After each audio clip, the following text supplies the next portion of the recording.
वृत्त का न आरंभ होता है न अंत, जैसे वडनगर के आरंभ और अंत का भी कोई बिंदु नहीं है, जो प्रागैतिहासिक काल से चुनौतियों को झेलता हुआ आज तक अटूट आबाद अनवरत खड़ा है।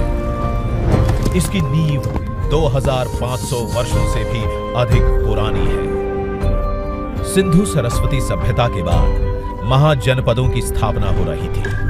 उसी समय वडनगर जैसे छोटे नगरों की शुरुआत भी हुई थी। उस समय इसका नाम था आनर्तपुर।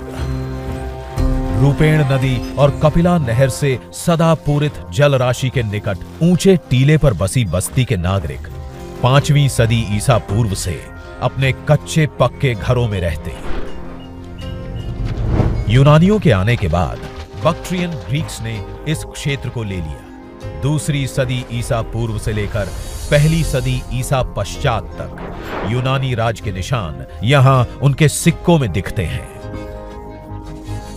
उस समय यह नगर जाना जाता था आनंदपुर के नाम से। शक संवत यानी प्रथम सदी में क्षत्रप और सातवाहन वंश के बीच इस क्षेत्र के अधिकार को लेकर काफी खींचतान चली।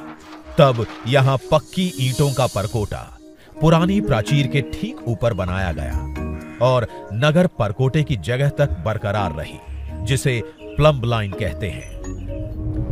5वीं सदी में क्षत्रप वंश का पतन होने लगा और गुप्त वंश का उदय। फिर 8वीं से 10वीं सदी में गुजरात राष्ट्रकूट, प्रतिहार और चावड़ा शासकों के हाथ चला गया। अब मजबूत सड़कें और विस्तृत परकोटा आनर्तपुर नगर में दिखने लगे। जल व्यवस्थापन के नए इंतजाम होने लगे।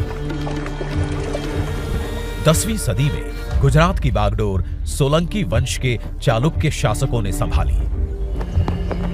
अब वडनगर को एक और नाम मिला, विप्रपुर। तरह तरह के कारखाने इस काल की विशेषता थे।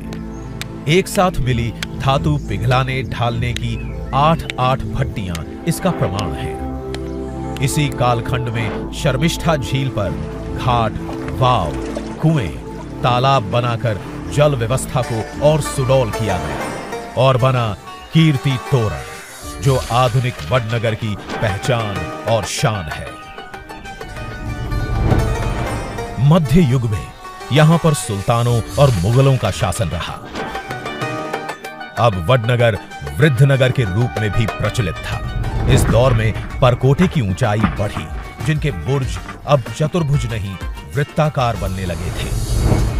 मुगलों के पतन और मराठा राज के उत्थान के साथ पुणे के पेशवाओं ने गुजरात पर सन 1726 में प्रभाव जमाया। 19वीं सदी से वडनगर में बदलते हुए दौर के निशान साफ दिखाई देने लगे।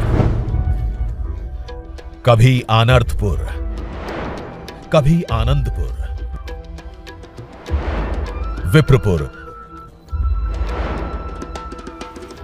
वृद्धनगर और फिर वडनगर के नाम से जाने जाने वाली इस नगर की पुरातनता आज आधुनिकता से साक्षात्कार कर रही है। तो आइए दुनिया को भी साक्षात्कार कराते हैं वडनगर की इस भव्य विरासत से। स्वागत है आपका अनंत अनादि वडनगर म्यूजियम में। भारत का सबसे विशाल आर्कियोलॉजी एक्सपीरियंशियल म्यूजियम, वो भी जीवंत एक्सकेवेशन साइट के साथ। अलग अलग थीमेटिक गैलरीज में बटा है ये म्यूजियम, जो आपको इतिहास के अलग अलग कालखंडों में ले जाएगा। आपका स्वागत होगा ओरिएंटेशन गैलरी से। सिटी गैलरी में आप देखेंगे वडनगर शहर का उद्गम और विकास कैसे हुआ। बिलीफ गैलरी में आप देखेंगे कैसे कैसे और कब कब वडनगर अनादिकाल से जैन, हिंदू, बौद्ध आस्थाओं का केंद्र बना। लाइफस्टाइल गैलरी में आप देखेंगे हजारों अवशेष, जहां अलग अलग कालखंड के वडनगर का रहन सहन, वेश आभूषण, भांडे बर्तन आप देख पाएंगे। फ्यूचर गैलरी में आप आने वाले जगत की परिकल्पना देख पाएंगे। फिर आपकी आंखें देखेंगी वो दृश्य जो अकल्प्य होगा। एक विशाल एक्सकेवेशन साइट, जहां आप साक्षात देखेंगे एक प्राचीन दीवार जिसे पुरातत्वविदों ने दशकों की अथक मेहनत के बाद धरती के गर्भ से खोज निकाला है। इस दीवार का निर्माण कई कालखंडों की कहानी कहता है। हम देख सकते हैं कि पहले सबसे गहरी परत में मिट्टी की भित्ति है, उसके ऊपर अलग अलग कालखंडों में पकाए गए ईंटों की दीवारें मिलती हैं।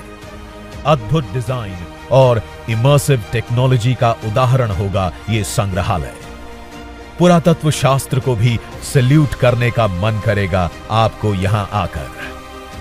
हर कोना आपको भारतीय संस्कृति के और निकट ले जाएगा।